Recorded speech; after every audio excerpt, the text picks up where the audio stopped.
Nestled in the heart of the Caribbean, the island of Hispaniola has long been a place of immense beauty and tragic history. It is here, on the western third of this island, that the nation of Haiti emerged, a beacon of hope and a testament to the indomitable human spirit. Haiti's story is a complex tapestry woven from the threads of indigenous resilience, colonial brutality, revolutionary fervor, and an enduring struggle for freedom and self-determination. It is a tale of triumph and tragedy, of hope and despair, and above all, a testament to the enduring strength of the human spirit in the face of overwhelming adversity. Haiti's journey began long before the arrival of Europeans. The island was once home to the Taino people, a vibrant and peaceful indigenous population who called the island Haiti, meaning land of high mountains. Their legacy lives on in the island's natural beauty, the rhythm of its music, and the spirit of its people. However, their world would be forever changed by the arrival of Christopher Columbus in 1492, an event that marked the beginning of a new and tumultuous chapter in Haitian history. Before the arrival of the Europeans, the island of Hispaniola was a vibrant tapestry of indigenous cultures. The Taino, a subgroup of the Arawak people, were the dominant group, known for their peaceful nature and advanced agricultural practices.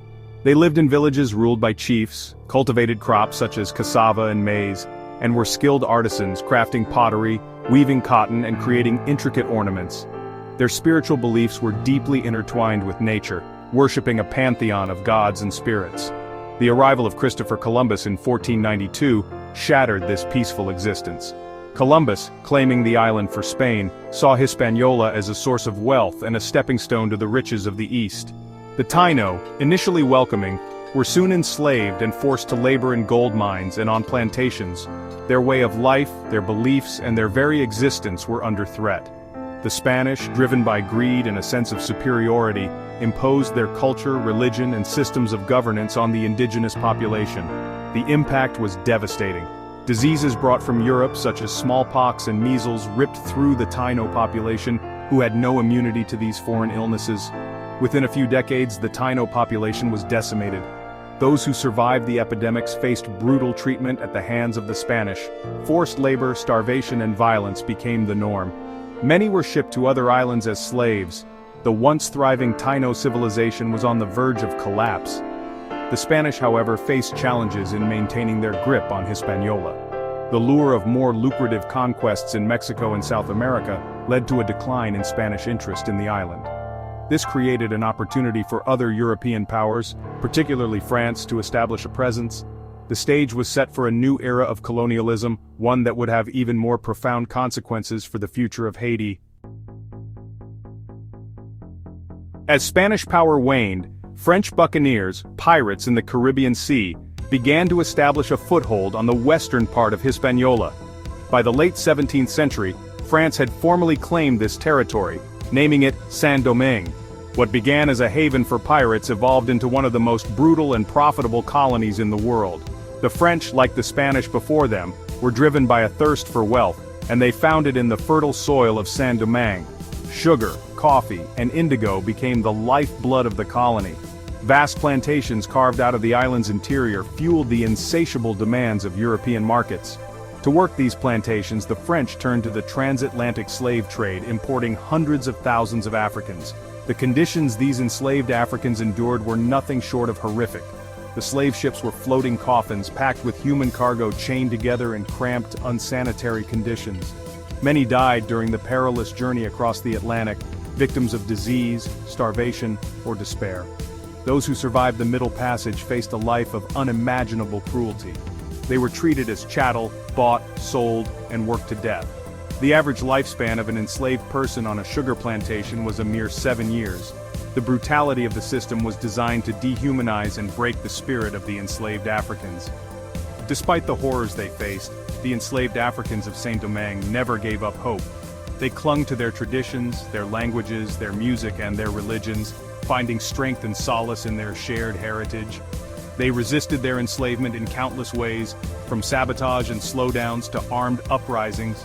The seeds of revolution were being sown, fertilized by the blood and sweat of enslaved Africans. The late 18th century was a time of great upheaval. The American Revolution had shown that colonies could break free from their European masters. Across the Atlantic, the French Revolution was challenging the very foundations of the monarchy and the aristocracy. The ideals of liberty, equality, and fraternity resonated deeply in the colony of Saint-Domingue, where the vast majority of the population was denied these basic rights. The stage was set for a revolution unlike any the world had ever seen. In 1791, the simmering tensions in Saint-Domingue boiled over. Inspired by the revolutionary fervor sweeping across the Atlantic and fueled by the brutal realities of their daily lives, the enslaved Africans of Saint-Domingue rose up in revolt. What began as a series of isolated uprisings quickly coalesced into a full-blown revolution, a struggle for freedom and self-determination that would last for over a decade and forever alter the course of history. The Haitian Revolution was a complex and multifaceted conflict, a maelstrom of shifting alliances, internal divisions, and external interventions. Enslaved Africans, fighting for their freedom, faced off against colonial militias, French troops, Spanish forces, and British expeditions. It was a war fought on multiple fronts, a desperate struggle for survival against overwhelming odds. But the revolutionaries had one crucial advantage: the righteousness of their cause. The Haitian Revolution was not simply a fight for independence, it was a struggle for the very soul of humanity. It was a resounding rejection of the institution of slavery, a defiant proclamation that black lives mattered. The revolutionaries fought with a ferocity and determination that shocked the world. They were led by a cadre of extraordinary men and women, former slaves who rose to become generals, strategists, and martyrs for the cause of freedom. Their names, etched in the annals of history, would forever serve as a beacon of hope for oppressed people everywhere. Section 5. Toussaint Louverture, the Haitian Spartacus.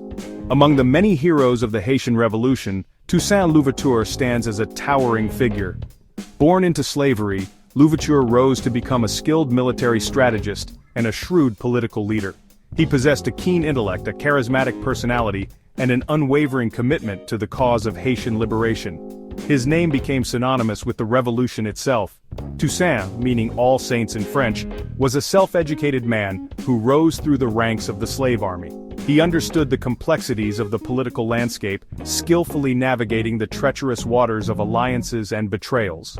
He played the French, Spanish, and British against each other, securing advantages for his forces. His military victories against colonial armies earned him the respect of his enemies and the adoration of his followers. Toussaint's vision for Haiti extended beyond the battlefield.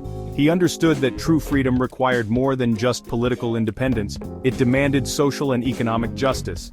He implemented land reforms, distributing plantation lands amongst freed slaves, and sought to revive the island's shattered economy. He believed in education, establishing schools and promoting literacy.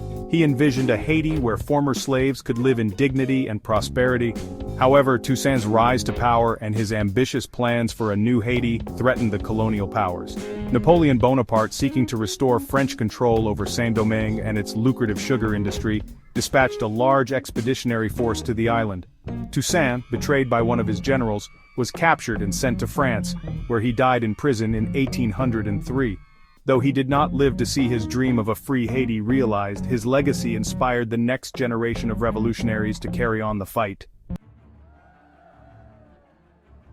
Section 6. Jean-Jacques Dessalines, Forging a Nation in Blood and Fire. With Toussaint Louverture out of the picture, the struggle for Haitian independence entered its final bloody chapter. Jean-Jacques Dessalines, a former slave who had fought alongside Toussaint, emerged as the new leader of the revolution. A fierce and uncompromising figure, Dessalines was determined to secure Haiti's freedom at any cost. Dessalines, unlike the more conciliatory Toussaint, believed in meeting violence with violence. He understood that the only language the French understood was the language of force. He rallied the Haitian people, reminding them of the horrors they had endured under slavery, and urging them to fight to the death for their freedom. He declared, "We must live independent or die." Under Dessalines' leadership, the Haitian army, a formidable force of former slaves, waged a relentless guerrilla war against the French.